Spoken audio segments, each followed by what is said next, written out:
অবহেলায় প্রশ্নটা করলো আবির। না তেমন কিছু না, ব্যবসার হাল ধরতে বলল। তানভীর উত্তর দিল। আবির বলল, আচ্ছা ঠিক আছে, আর কিছু বলবি? তানভীর বলল, ভাইয়া মাথা ঠান্ডা করো, বাদ দাও প্লিজ। আমি তোমাকে শুধু জানিয়েছিলাম বিষয়টা, তুমি যে এভাবে দেশে চলে আসবে আর এইভাবে ঝামেলা হবে এটা আমি ভাবতেও পারিনি।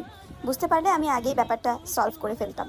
আবির বলল, তুই আমায় বাদ দিতে বলছিস? বাহ, আমি ওইভাবে কিছু বলিনি ভাইয়া, যা হবার তো হয়েছে।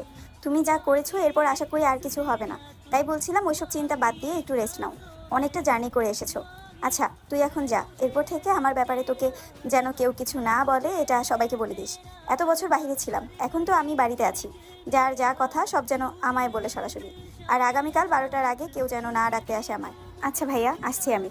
এতক্ষণে মেঘে ঢেকে গেছে চাঁদ। অসীম দূরত্বে তাকিয়ে কি যেন ভাবছে ছেলেটা। তারপর রুমে ঢুকে দরজা আটকে ব্যাগ থেকে একটা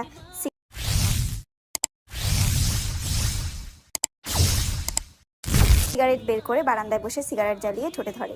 দৃষ্টি পড়ে দূরে গাছের পাতার ফাঁকে ল্যাম্পপোস্টের ক্ষুদ্র আলোর দিকে। তার নিচে 2-3টা কুকুর আপন মনে চিল্লাচিল্লি করছে। সিগারেট খাওয়াটা আবিরের নিত্যদিনের অভ্যাস না। যখন সে খুব রাগান্বিত বা চিন্তিত থাকে, যখন নিজেকে কন্ট্রোল করার সব শক্তি হারিয়ে ফেলে, তখন সিগারেটের ধোঁয়ার মধ্যে নিজের কষ্ট, রাগ, চিন্তা আর অভিমানগুলোকে উড়িয়ে দেয়। সিগারেটের কয়েকটা টান দিয়ে সিগারেটটা ফেলে দেয়। তারপর টান টান হয়ে শুলো নিজের বিছানায় মাথার নিচে 2 হাত রেখে চোখ বুঝলো। মেঘ খাবার খেয়ে এসে 2-3 ঘন্টা টানা পড়াশোনা করলো। এইচএসসি পরীক্ষা শেষ হলো, 1 মাসও হয়নি, কিন্তু পড়াশোনা যেন 3 গুণ বেড়ে গেছে। অ্যাডমিশন একটা মস্ত বড় যুদ্ধ, যার একমাত্র অস্ত্র হলো পড়াশোনা। তার সাথে অঙ্গাঅঙ্গিভাবে জড়িয়ে আছে ভাগ্য।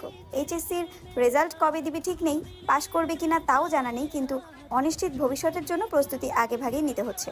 বয়সের তুলনায় মেয়েটা পড়াশোনায় একটু বেশি এগিয়ে।